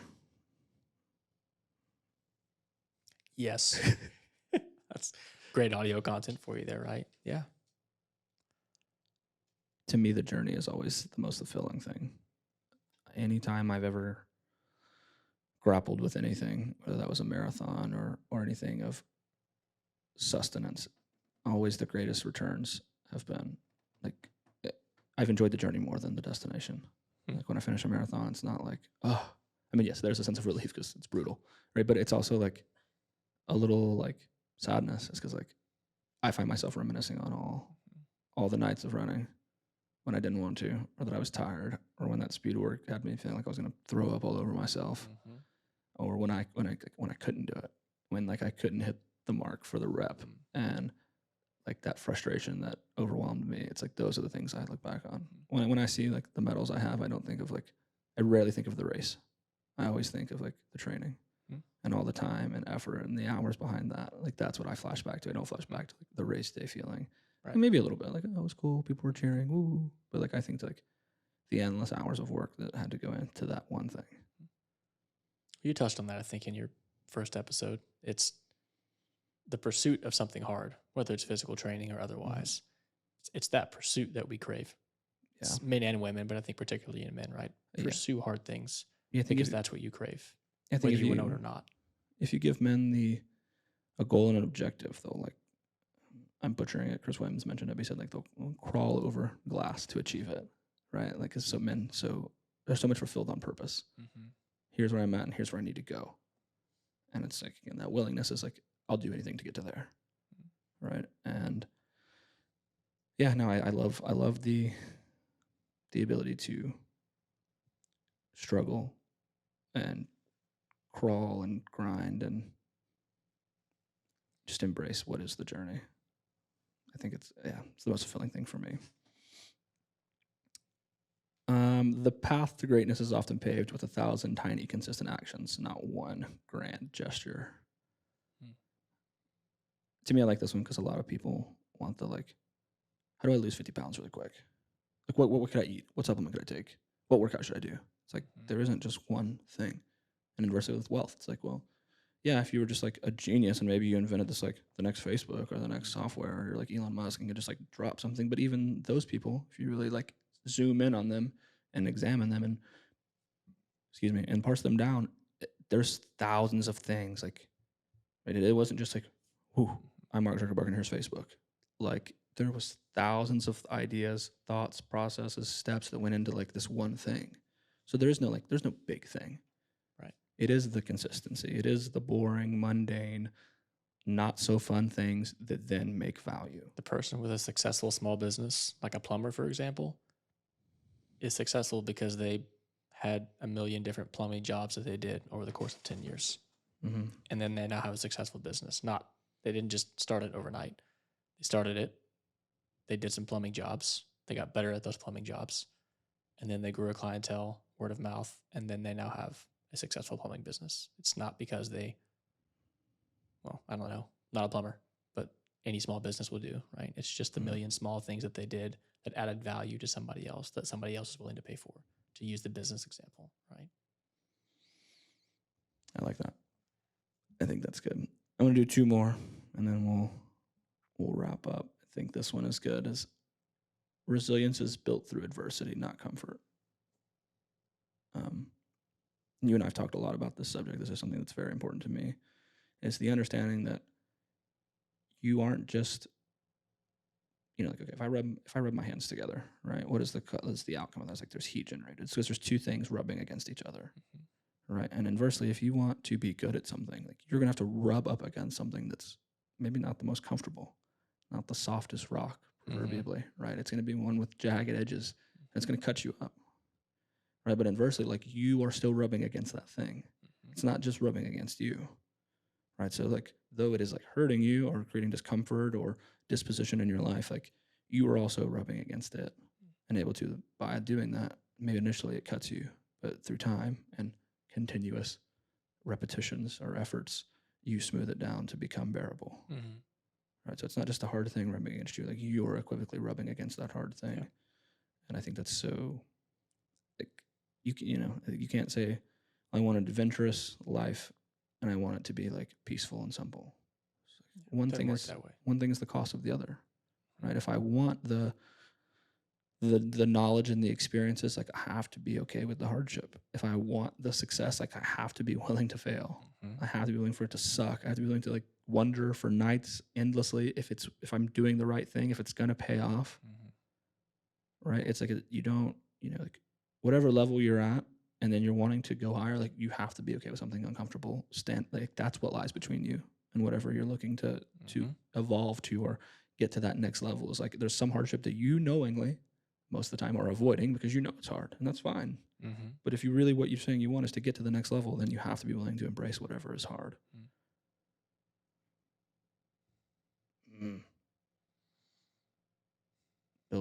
Resilience is built through adversity, not comfort. It's probably one of my favorites. Embrace the struggle, right? Just to actually get a word in there with you. And I think that it is not that we struggle, it is how we struggle. And you're going to struggle one way or the other. So choose your struggle, and at least you can have the piece that you got to choose which struggle you wanted to have, which is almost always the struggle to pursue that hard thing, not the struggle of, well, I didn't pursue this, right? Yeah. Okay. Last one before we wrap up. I think this is kind of the mantra of the discussion today. It says you can't control what happens to you, but you can control how you react and what you do next. So much of that faith and figuring out is by saying, hey, like, I don't have control over most of the things that are happening to me. And I really want to focus my efforts on the ones I do, because that's where the value is going to be in your life. That's what makes up your life, right? The 20% that you actually have the ability to control. Doesn't mean that 80% won't get in the way sometimes, won't be inconvenient, won't be hard. But focusing your efforts on the 20% that you do, and realizing that, those things you don't have control over, like, you just don't have control over them. Just control how you react and how you respond to them. Yep. Yeah. I mean, there's a reason that guy's had some really successful people coming on his show talking about these different concepts that, again, are hopefully helpful for people. Take action on these things, right? I think there's a lot of men that will listen to podcasts not unlike this one, and then they're there's a false perception in their mind that because I'm listening to this or because I watched this YouTube video on how to make some table or something, I'm not an expert in woodworking. Take the action. Go Yeah. get the table saw. Make something. I'm not handy enough to do any kind of woodworking, right? But you get the idea. Yeah. Take action on something. That's always more valuable than listening to the advice, reading the book. Do the thing. Just do the thing. Yeah, doing the thing. I think is that's it. Like, how do we learn by anything? It's like, how do you learn to be a father? Well, you do it. You'll learn quick. Yeah. When you do it. That's how. You know, how do you learn to build? It's like people are like, well, how do I learn to do some power? Yeah, well, you get in there and you fucking break it a bunch, and Step then you one, figure it out. log on to Microsoft Online. You can download the free desktop version, right? Not a There you sponsor. Yeah. You know, how do I learn to edit videos? Well, you're not gonna know it first. Mm-hmm. You're just gonna have to figure it out and be willing to understand that the time and the cost of the investment at the beginning is higher because you don't know anything. But you'll figure it out, and it'll get easier, and then you'll get better at it. What's a quote or a piece of advice someone's given you that's stuck with you for a long time? Something that if you could give any piece of advice to someone, or some wisdom or a quote that really just you feel has touched you. You would think that I would have come prepared, since it's probably what you're going to ask every single guest that comes on this show. It will be a staple in every podcast for anyone listening. Yeah.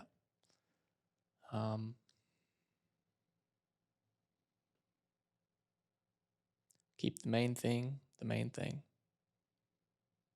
Sounds simple, right? But don't let the distractions or whatever else is going on keep you from it kind of ties back to that glass ball analogy. Mm-hmm. Focus on the glass balls. Keep the main thing the main thing. Don't overcomplicate it. Don't get too meta with something. Some things are just much more simple than we would want them to be. Yeah. Sometimes the easy solution is the best solution. It almost always is. I agree. Mm-hmm. I love how in the work we share and have gotten to work on, I think it's a really, like, at least for me, maybe because the way I think and approach life is I've gained so much more insight on life in the work we do. I think, and that's why I continue to do it and I enjoy it, is I realize, like, anything that's complexly built is like, no one knows. You know, like the bubble gum and paperclip thing we say, like, it's held together with bubble gum and paper clips. Like, that's most stood up structures Still in broken. society. Still broken, by the way. Still broken. And you know, but I'm like, oh, like, I wonder what our electric grid is made up of. It's like, don't ask. Bubble gum and paper clips, for sure. Mm-hmm. Right. And it just how many times it's like the easy solution is the right solution. I'm so enamored by that, like, that it's in why we have this perplexity to want to try and seek the complex solution. Just because the problem is hard doesn't mean that the solution has to equivocally be hard. It is our own hubris that because we think as humans we are intelligent enough to understand complex topics, that we want to over complicate things when we don't need to. But because we're smart, we feel the need to display that intelligence. We really don't have to. Yeah. The problem doesn't care if you're a genius or if you have the education of a fifth grader. The problem is what it is. Mm-hmm. And the solution a fifth grader could give you may be the perfect solution to the problem. Mm-hmm. Maybe you don't need a guy with a PhD in the room to write you some 40-page thesis on how to solve the problem. A fifth grader can draw it with a crayon. It's probably that solution. Mm-hmm. A quote for me today is by Alex Hormozy, ironically. And it says, when I'm prefacing from, and I'm just going to explit it from memory because I like watch it every day. And he says, and a lot of things he does in life, he finds himself in a position where he says, do it again, but better. And I think that's how I approach, maybe to an unhealthy standard sometimes, a lot of things in my life. It's great. You built a model, do it again, but better. Hey, you did an episode of a podcast, do it again, but better. Hey, you navigated this tough conversation with your spouse, do it again, but better. And I think there's a lot of power in it. And again, and the balance in that statement can't be emphasized enough, because anything taken too extreme can be detrimental. But I pride myself on trying to express the vulnerability that I want this show to be encompassed in. and be the underlying value. And if you just can do it again but better, and whatever you're pursuing, you can guarantee that you'll be doing just that. You'll be getting better. And you'll build that confidence, and you'll stack those wins, and you'll have that undeniable proof that you're the person that you think you are, or that you're wanting to be. And at the beginning, you don't always have that.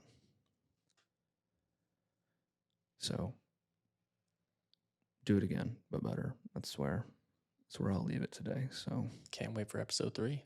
man, But better. but better. Well, Jordan, thank you. I appreciate you, as I will always continue to say. Greatly appreciate you, our friendship, the relationship we share, the vulnerability that we have always encapsulated our relationship with, and will continue to do so. So thanks for coming on today, man. And I look forward to continuing to chat with you as we navigate through the rest of our lives. It's a pleasure, man. Thanks for having me. Thanks, buddy.